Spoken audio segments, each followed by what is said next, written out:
بیان کو ختم کرتا ہوں.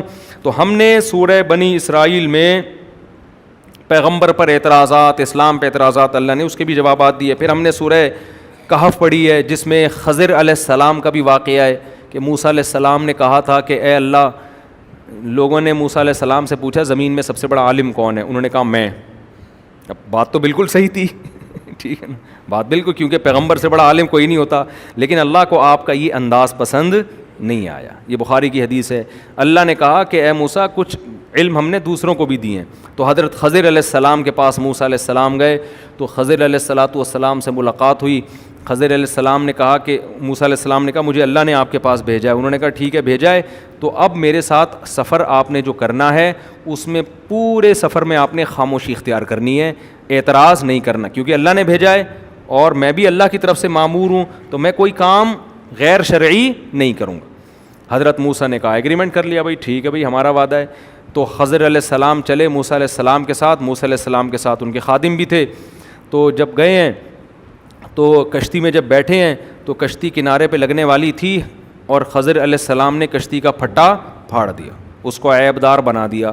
موسیٰ علیہ السلام نے فوراً بولا اخرقتها لتغرق اہلها، کشتی کو داغدار کر دیا، اس سے تو لوگ مر سکتے تھے. خضر علیہ السلام نے فرمایا الم اقل لک انک لن تستطیع الم اقل انک لن تستطیع معی صبرا، اے موسیٰ تو میرے ساتھ صبر نہیں کر سکتا، میں نے کہا تھا. حضرت موسیٰ کو ایک دم خیال ہوا بالکل بھائی یہ تو مجھ سے غلطی ہو گئی، اور کہنے لگے کہ مجھ پر زیادہ سختی نہ کریں، اب میں وعدہ کرتا ہوں میں آپ سے سوال نہیں پوچھوں گا. پھر آگے گئے ہیں لقیہ غلامن، ایک نوجوان لڑکا، خضر علیہ السلام نے اس کو قتل کر دیا. اقتلت نفسا زکیۃ بغیر نفس، ایک پاکیزہ معصوم لڑکے کو آپ نے قتل کر دیا. لقد جئت شیئا نکرا، یہ تو بہت بڑی غلطی کی ہے، چھوٹی موٹی ہوتی میں چپ رہتا پھٹا پھاڑ دیا تھا، چلو یار وہ کشتی، بندہ مار دیا، بندہ ہی مار دیا آپ نے. علماء کہتے ہیں جو حضرت موسیٰ علیہ السلام بار بار بول رہے تھے نا، بظاہر تو یہ عیب ہے بظاہر، لیکن حقیقت میں یہ خوبی ہے. پیغمبر کی شان ہی یہی ہوتی ہے کہ وہ کوئی بھی چیز ان کو غلط نظر آئے وہ خاموش نہیں ہوتے. مبلغ تو کہاں خاموش ہوتا ہے. تو یہ حضرت موسیٰ کا کمال تھا کہ بھئی غلط بات پہ کیسے خاموش رہوں. پھر انہوں نے کہا الم اقل لک، میں نے کہا نہیں تھا آپ میرے ساتھ صبر نہیں کر سکتے. یہ تو اللہ نے موسیٰ علیہ السلام کو پہلے کہہ دیا تھا کہ میرا نیک بندہ ہے، اگر اللہ نے بتایا نہ ہوتا تو حضرت موسیٰ ان کو ڈیلیٹ کر چکے ہوتے کہ جب بندہ مارا نا وہ کہتے تو نے یہ بندہ کیسے مارا، میں نے تو ایک مکہ مارا تھا، غلطی سے بندہ مارا تھا، اب میں جان کر بتاتا ہوں. تو موسیٰ علیہ السلام نے کیا کیا، ان کو اعتراض کیا کہ ایک معصوم لڑکے کو آپ نے قتل کر دیا. انہوں نے کہا میں نے کہا تھا کہ آپ میرے ساتھ صبر نہیں کر سکتے. حضرت موسیٰ نے فرمایا ان سألتک عن شیء بعدہا فلا تصاحبنی، بس میری سزا یہ ہے کہ اگر اب میں آپ کے کسی کام پہ اعتراض کروں تو آپ کا راستہ الگ میرا راستہ الگ. اپنی سزا خود ہی تجویز کر دی. آگے گئے ہیں، مسافر تھے، ایک بستی میں ٹھہرے، ان لوگوں سے کہا بھئی ہم مسافر لوگ ہیں، تھوڑا سا مسافروں کے لیے اکرام کا انتظام ہو جائے. بستی والے ایک نمبر کے کنجوس لچڑ، ایک حالانکہ مسافروں کی تو ہر آدمی خدمت کرتا ہے نا، مدد کرتا ہے، فخر کرتا ہے، بستی والوں نے کچھ بھی نہیں دیا. ایک دیوار گرنے والی تھی، حضرت خضر علیہ السلام نے اس دیوار کو سیدھا کر دیا. موسیٰ علیہ السلام نے فرمایا ہم پہلے ہی مسافر ہیں، بھوک لگ رہی ہے، کھانے کے پیسے ہیں نہیں، یہ ایک موقع آیا تھا پیسے کمانے کا، اجرت کمانے کا، آپ دیوار سیدھی کر دیتے، ہم نے منع نہیں کیا، لیکن ان سے کہتے بھائی اتنا کمیشن لوں گا پھر میں دیوار سیدھی کر دوں گا. حضرت خضر نے فرمایا ھذا فراق بینی و بینک، اب میرا اور آپ کا راستہ کیا ہے، جدا. نبی صلی اللہ علیہ وسلم، یہ تو قرآن میں واقعہ ہے، جب نبی نے حدیث میں یہ واقعہ سنایا آپ نے فرمایا اللہ موسیٰ پہ رحم کرے، تھوڑا صبر کر لیتے اور کچھ چیزیں ہمارے سامنے آ جاتی. تو جلالی پیغمبر تھے نا، اور دیکھو ایسے جلالی پیغمبر قوم کیسی نالائق ملی ہے، قوم بالکل ہی الٹی، کتنا ستایا ہوگا. تبھی حدیث میں ایک موقع پر کسی نئے ایک شخص اسلام قبول کیا، ان کے دل میں ظاہر ہے جو نئے نئے مسلمان ہو رہے تھے فتح مکہ کے بعد، فوری طور پر اسلام دل میں راسخ نہیں ہوا تھا، تو کسی نے اعتراض کیا مال غنیمت پہ کہ اس دفعہ مال غنیمت میں انصاف نہیں ہوا. آپ صلی اللہ علیہ وسلم کا چہرہ غضب سے سرخ ہو گیا اور فرمایا کہ پیغمبر اگر غنیمت میں انصاف نہیں کریں گے تو کون کریں گے، یہ تو کتنا بڑا اعتراض ہے. پھر آپ نے فرمایا اللہ موسیٰ پہ رحم کرے، انہیں اس سے زیادہ ستایا گیا اور انہوں نے صبر کیا. یعنی نبی کو ہمارے موسیٰ علیہ السلام کے صبر کی قدر ہوئی کہ ایک اعتراض میرے اوپر، جو مجھ پر ایمان لا چکے ہیں انہوں نے کیا تو مجھے کتنی تکلیف ہوئی نا. ایک اعتراض کافر کی طرف سے ہوتا ہے اور ایک مومن کی، تو اپنوں پر تو اعتراض کوئی کرے تو اس سے تو بڑی تکلیف. تو آپ صلی اللہ علیہ وسلم کا چہرہ انور سرخ ہوا غضب سے. فرمایا کہ اگر پیغمبر غنیمت میں عدل نہیں کریں گے تو کون کرے گا؟ پھر آپ نے فرمایا اللہ موسیٰ پہ رحم کرے جن کو اس سے زیادہ ستایا گیا اور انہوں نے صبر کیا. تو حدیث کا مطلب یہ نہیں کہ معاذ اللہ موسیٰ علیہ السلام بے صبرے تھے، یہ تو ایک جزوی واقعہ تھا، اس لیے آپ نے فرما دیا کہ اللہ موسیٰ پہ رحم کرے. اگر صبر کرتے تو اور بھی بہت سارے واقعات سامنے آ جاتے. پھر ان خضر علیہ السلام نے بتایا کہ میں نے یہ کیوں کیا ہے، یہ سب اللہ کے حکم پہ کیا ہے. پہلا کام، وہ کشتی جس کو میں نے توڑ کے برابر توڑ دیا، وجہ اس کی یہ تھی وہ کسی آگے ظالم بادشاہ تھا، عیب دار کشتی کو چھوڑ دیتا تھا اور جو کشتی صحیح سالم ہوتی تھی اس کو رکھ لیتا تھا. تو اللہ نے چاہا کہ یہ کشتی اس ظلم سے بچ جائے. یہ ایک پھٹا تو بعد میں لگانا آسان ہے نا، لیکن پوری کشتی چھڑوانا بڑا مشکل کام ہے. دوسرا کام، وہ جو نوجوان کو میں نے قتل کیا، اللہ کے علم میں یہ بات تھی یہ بڑا ہو کر اپنے والدین کا باغی بنے گا. اس کے ماں باپ نیک انسان تھے، اللہ نے ارادہ کیا کہ اس کو موت دے کر اس کے بدلے میں کوئی نیک صالح بیٹا دیں ان کو. تو اللہ کے حکم پر میں نے اس کو قتل کر دیا.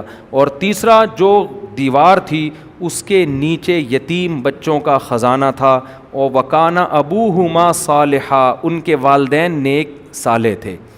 تو اگر یہ دیوار گر جاتی، محلے کے کنجوس لوگ، یہ جنہوں نے ہمیں اکرام بھی نہیں کیا ہمارا، یہ سارے اس کروڑوں روپے کے خزانے کے مالک بن جاتے.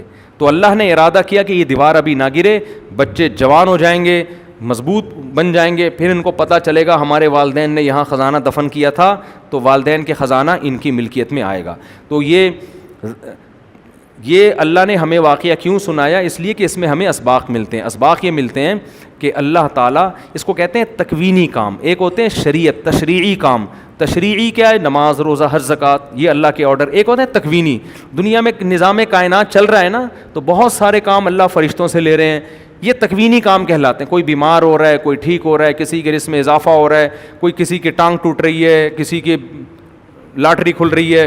تو اس میں ہمیں یہ بتایا کہ بہت سے خفیہ طریقے سے ایسے تکوینی کام ہو رہے ہوتے ہیں جو ہمیں بظاہر غلط لگتے ہیں، لیکن اس میں ہماری مصلحت ہوتی ہے اگر ہم تقوی اختیار کریں. اب وہ جو کنجوس قوم تھی جنہوں نے مہمانوں کو پوچھا بھی نہیں، دیوار سیدھی ہو گئی، وہ صبح کہہ رہے ہوں گے واہ بھائی واہ زبردست، کوئی فرشتہ دیوار ہماری صحیح کر کے چلا گیا محلے کی. ان کمبختوں کو نہیں پتا کہ اس میں تمہارا نقصان ہوا ہے. اور وکانہ ابوہما صالحا، ماں باپ نیک تھے، یتیم بچے، اللہ نے ان ماں باپ کی نیکی کی وجہ سے ان کے بچوں کا کیسے خیال کروایا ہے کہ غیب سے اللہ ان کے خزانوں کی حفاظت کر رہا ہے. اس میں ہمیں سبق ملتا ہے، آپ اگر نیک ہیں اس کی برکتیں آپ کی اولاد میں ٹرانسفر ہوتی ہیں، سمجھتے ہو؟ اسی طرح وہ ماں باپ تو سوچ رہے ہوں گے ہمارا نوجوان لڑکا مر گیا، ہائے پتہ نہیں کوئی انون آدمی قتل کر کے چلا گیا. بھائی اچھا سوچو، یہ تمہارے حق میں کیا ہوا ہے؟ بہتر ہوا ہے. اب ہمیں نہیں پتا کیا بہتر، لیکن جو ہوا ہے بہتر ہوا ہے. تو اللہ تعالیٰ غیب میں کچھ تکوینی کام کر رہے ہوتے ہیں، وہ اللہ فرشتوں سے بھی لے سکتے ہیں، انسان سے بھی لے سکتے ہیں کام.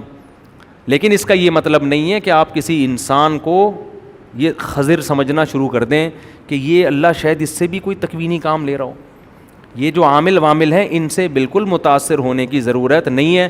اگر آج کوئی بندہ کسی کو قتل کرے اور کہے اللہ کی طرف سے مجھے حکم تھا کہ یہ معصوم جان ہے، تو آپ اس بیس پر وہ رہا نہیں ہو سکتا، اس پہ کیس چلے گا اور پھانسی پہ اس کو لٹکایا جائے. کیونکہ خضر علیہ السلام کے بارے میں تو موسیٰ علیہ السلام کو وحی ہوئی تھی نا، اور وہی دلیل قطعی ہوتی ہے. آج کسی کے بارے میں ہمیں وحی نہیں ہو سکتی. لہذا آج کوئی ٹوپی ڈرامہ اٹھ کے کشتیاں توڑ رہا ہے تو لگا دو ایک کھینچ کے کہ تیرے باپ کی کشتی ہے. وہ بولے میں نے اس لیے جوڑی توڑی کہ ایکچولی ایک میں بزرگ ہوں، مجھے الہام ہوا، خواب آیا کہ ایک بندہ بیٹھا ہوا ہے، وہ پنچر موٹر سائیکل کو چھوڑ دیتا ہے اور ہوا والی موٹر سائیکل کو، میں ایک دفعہ جا رہا تھا، پنچر کیلیں پڑی ہوئی تھیں سڑک پہ، میری بائک پنچر ہوئی، آگے پنچر والے کی دکان. میں نے کہا واہ کیا ڈرامہ ہے یار، اس نے خود ہی کیلیں ڈالی ہوئی، جو آئے گا میں نے تو نظر پڑ گئی. اب وہ پنچر والا کہہ سکتا تھا تکوینی کام ہے یہ، میں نے کیلیں اس لیے ڈالی ہیں کہ تمہاری بائک پنچر ہو. مجھے رات خواب میں 3 دفعہ حضرت بزرگ آئے تھے, انہوں نے کہا تھا مفتی صاحب صبح جامعہ جاتے ہیں, یہاں سے بائک پنچر ہو جاتی ہے تو پنچر ہوگی تو آگے دہشت گرد بیٹھا ہوا ہے, وہ انتظار میں تھا, ہدف بنا کے رکھا ہوا تھا, تو پنچر ہوگی تو اس کی وجہ سے وہ اتنی دیر انتظار نہیں کرے گا, وہ گھر چلا جائے گا. کچھ بھی کہانی بنا سکتا ہے. تو اب یہ ٹوپی ڈرامے خضر علیہ السلام کے برحق ہونے پر تو قرآن کی دلیل ہے, موسیٰ علیہ السلام کو وہی ہوئی تھی. آج کوئی یہ نہیں کر سکتا, کیونکہ خضر علیہ السلام کے نام پہ آج بہت سے لوگ چورن بیچ رہے ہیں بیٹھ کے, یعنی ان کے نام کا مطلب ان کی دلیل دے کے کہ یار وہ بھی تو تکوینی کام کر رہے تھے نا, تو ہم بھی یہ کر رہے ہیں. ہم یعنی ہمارے جتنے الٹے الٹے کام ہیں ان میں کوئی راز ہے, راز. یہ کیا ہے؟ بہت پہنچے ہوئے بزرگ ہیں بھائی, یہ کچھ بھی الٹا پلٹا کر رہے ہیں, کچھ ہے. روحانی ٹوپی ڈراموں کی آپ باتیں سنیں نا, ایک لفظ بھی سمجھ میں نہیں آئے گا بول کیا رہا ہے. موکل, ایسی ایسی باتیں کریں گے یہ, بس یہ وقت پورا ہو گیا ہے. موکل کرتے ہیں نا ہمزاد اور پتہ نہیں کیا, آپ کی کھوپڑی میں آئے گا ہی نہیں, نہ آپ نے یہ فزکس میں پڑھی نہ کیمسٹری میں, آپ بولیں گے پتہ نہیں کیا ہے. اس کے مرید کہیں گے یہی تو پہنچے ہوئے ہونے کی علامت ہے, ایسی باتیں جو آپ کے باپ کو بھی پتہ نہیں ہے. تو اس لیے سیدھا ہم اس کے مکلف ہیں, جو غلط کرے گا اس کو سزا ملے گی, جو صحیح کرے گا اس کو جزا ملے گی. بہت دور اندیش نتائج کے ہم مکلف نہیں ہیں. تو 100 دفعہ بھی خواب آ جائے, اب خواب کی بیس پہ آپ کسی کو نقصان نہیں پہنچا سکتے. سمجھتے ہو؟ دیوار سیدھی کر سکتے ہو, دیوار گرا نہیں سکتے. بندے کو علاج کر کے ٹھیک کر سکتے ہو خواب کی بیس پہ. اب ڈاکٹر صاحب کینسر کا علاج کر رہے تھے, کسی کا ان کو خواب آیا یہ بچہ اللہ کا نافرمان بنے گا, ماں باپ کو ستائے گا, ملک اور قوم کے لیے نقصان کا سبب بنے گا. صبح اٹھ کے انہوں نے زہر کا انجیکشن لگا دیا اس کو, اور کہہ رہے ہیں مجھے 3 دن سے مسلسل یہ خواب آ رہا ہے. تو ڈاکٹر صاحب آ جاؤ, گڈی نو سائڈ تے لا دو, گڈی نو سائڈ تے لاؤ, شاباش, کیس چلے گا آپ کے اوپر اور آپ کے بھی اسی قسم کا ٹیکا ٹھوکا جائے گا. تو اس لیے